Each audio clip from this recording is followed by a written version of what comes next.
Hello friends, Kautilya classes में एक बार फिर आपका स्वागत है।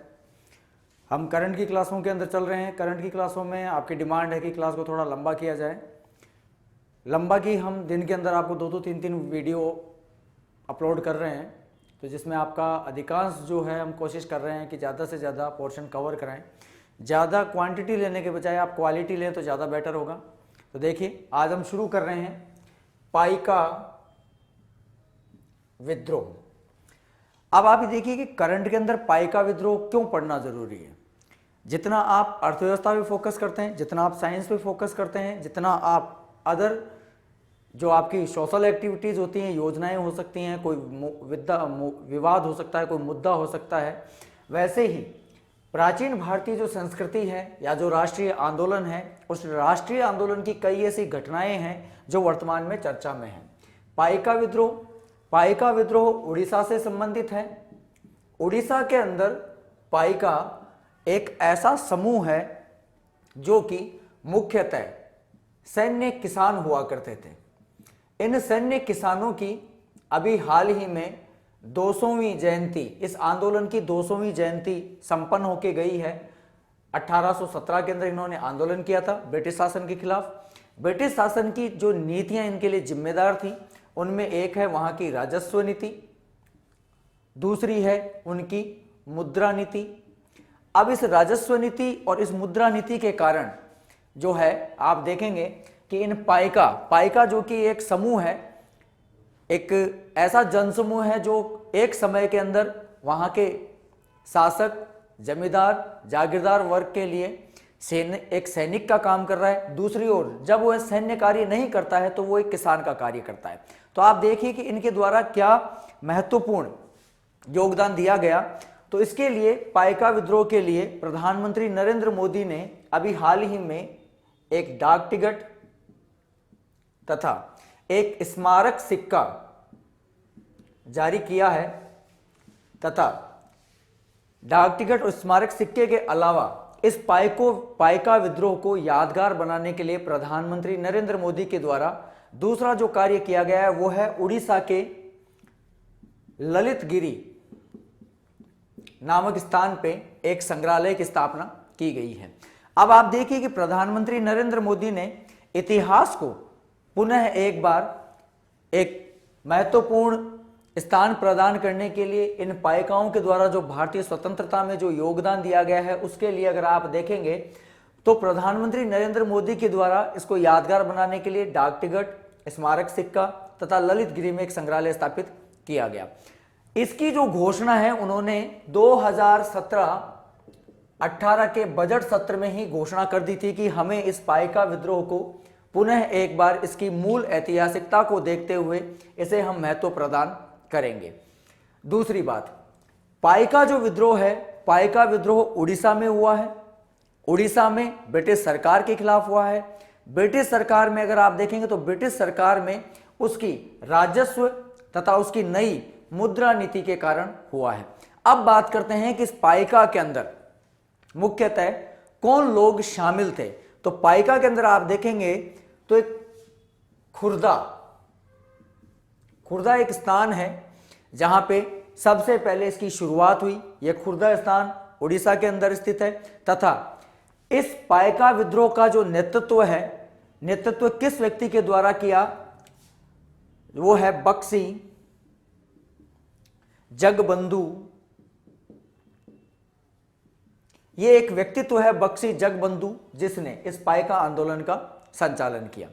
पहली बात ये कि पाइका विद्रोह किससे संबंधित है, ये अभी चर्चा में क्यों है। तो 1817 में ब्रिटिश शासन के खिलाफ हुए इस विद्रोह में उन्होंने अपनी एक बहादुरी का परिचय दिया। जो एक समय सैनिक का काम कर रहे हैं, दूसरे समय वो किसान के रोल पे काम कर रहे हैं। इनके लिए अभी प्रधानमंत्री नरेंद्र मोदी ने डाक टिकट, स्मारक सिक्का और ललितगिरी में एक संग्रहालय स्थापित किया है। अब दूसरा विषय जो है, जो वर्तमान में चर्चा में चल रहा है, उसको अपन देखते हैं। आप जानते हैं कि भारत में एक टाइम जोन है। अब विवाद का विषय है आपका टाइम जोन। भारत में एक टाइम जोन है और ये एक टाइम जोन जिसे आप 82.5 डिग्री मानते हैं, यह मुख्यतः उत्तर प्रदेश में मिर्जापुर नैनी से गुजरता है। अगर अपन इस पूर्वी देशांतर की बात करें तो ये जो पूर्वी देशांतर है ये 5 राज्यों से गुजरेगा। 5 राज्यों से गुजरते हुए ये भारत का समय निर्धारित करता है। अगर आप इसकी तुलना जीएमटी से, ग्रीनविच मीन टाइम से करते हैं तो ये लगभग 5.5 घंटे आगे है। अब भारत में इस टाइम जोन के लिए समस्या क्या है, अपन चर्चा करते हैं इस पे। देखिए, भारत में इस टाइम जोन में समस्या यह है कि आप जानते हैं कि पृथ्वी जो है, पृथ्वी पश्चिम से पूर्व की ओर सूर्य की गति करती है। पश्चिम से पूर्व की ओर जब सूर्य के चारों ओर वो अपने चक्कर लगाएगी तो आपके दिन और रात बनते हैं। दिन और रात बनेंगे तो आप देखेंगे कि आपके समय में, दिनों के अंदर, महीनों में और वर्षों के अंदर ये काउंट होते जाते हैं। अब बात करेंगे टाइम जोन की, तो टाइम जोन अपन निर्धारित करते हैं, आप जानते हैं कि देशांतरों से। और देशांतर रेखाएं वे रेखाएं हैं जो कि इस पृथ्वी के ग्लोब के ऊपर ध्रुवों को मिलाने वाली अर्धवृत्त रेखाएं होती हैं, जिनकी टोटल जो संख्या होती है वो होती है 360। इनमें एक मध्याह्न रेखा है जिसे आप 0 डिग्री देशांतर कहते हैं। ये ब्रिटेन ग्रीनविच से निकलती है, इसलिए इसे जीएमटी, ग्रीनविच मीन टाइम कहा जाता है। इसके पूर्व में पूर्वी गोलार्ध, पश्चिम में पश्चिमी गोलार्ध। अपन जानते हैं कि सूर्य उदय होता है पूर्व से, ठीक है। भारत के संबंध में इसकी समस्या क्या है? समस्या यह है कि भारत का जो देशांतरीय विस्तार है वो देशांतरीय विस्तार लगभग 29 डिग्री का अंतर आता है। अब इसके कारण समस्या यह आ रही है कि पूर्व में जो आपका पूर्वोत्तर बिंदु है जिसे आप कहते हैं कीबीथू, और पश्चिमोत्तर जो आपका बिंदु है जो गुजरात में है जिसे आप कहते हैं गौर माता या गुहेर माता, इन दोनों के बीच में अगर आप समय अंतराल निकालेंगे कीबीथू अरुणाचल प्रदेश से इधर गुजरात की ओर, तो आपको लगेगा कि लगभग 2 घंटे का अंतर आ रहा है। क्यों? क्योंकि अपन जानते हैं कि एक देशांतर को पार करने में 4 मिनट का समय लगता है। 29 से आप काउंट कीजिए, लगभग 120 मिनट के आसपास, मतलब आपके 2 घंटे हो गए। अब ये जो समय अंतराल है, इस समय अंतराल के अंदर सबसे बड़ी समस्या क्या आती है कि पूर्वोत्तर में दिन जल्दी उगेगा और दिन जल्दी ही अस्त हो जाएगा। पश्चिमोत्तर में गुजरात के अंदर दिन लेट से उगेगा और लेट ही बंद हो जाएगा, मतलब लेट ही अस्त होगा सूर्य। यहां पे सबसे बड़ी समस्या आ रही है शैक्षणिक संस्थाओं के कम्युनिकेशन की, दूसरी प्रशासनिक तालमेल की। अगर दिन की शुरुआत में उदय और अस्त में अगर गैप पाया जाएगा तो सीधी सी बात है भारत के अन्य क्षेत्रों के साथ में जो है इसका कम्युनिकेशन वो ढंग से नहीं हो पाएगा। इसलिए अभी डिमांड की जा रही है कि क्यों ना भारतीयों के द्वारा 2 टाइम जोन बना लिए जाएं।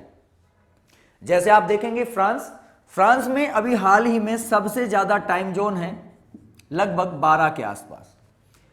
भारत का देशांतरी विस्तार अधिक होने के कारण इसे 2 टाइम जोन में विभक्त कर देना चाहिए ताकि प्रशासनिक कम्युनिकेशन जो है या शैक्षणिक जो कम्युनिकेशन है वो आपका बेटर बना सके। दूसरी ओर अब क्या भारत में कभी ऐसा रहा है कि 2 टाइम जोन रहे हो?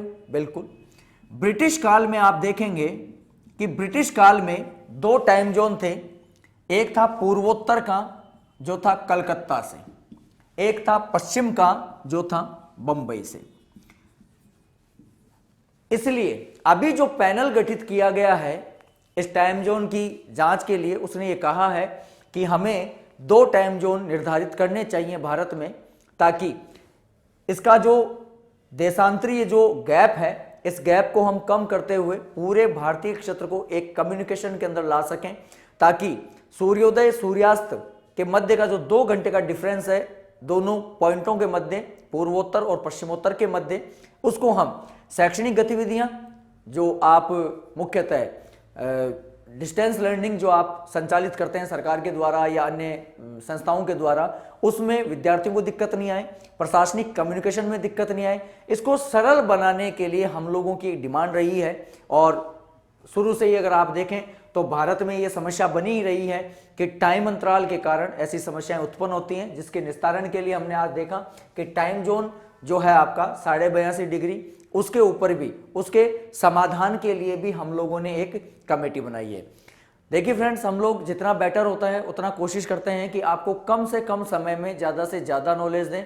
तो अगर कोई फिर भी हमसे गलती हो जाए उसके लिए हम माफ़ी चाहेंगे।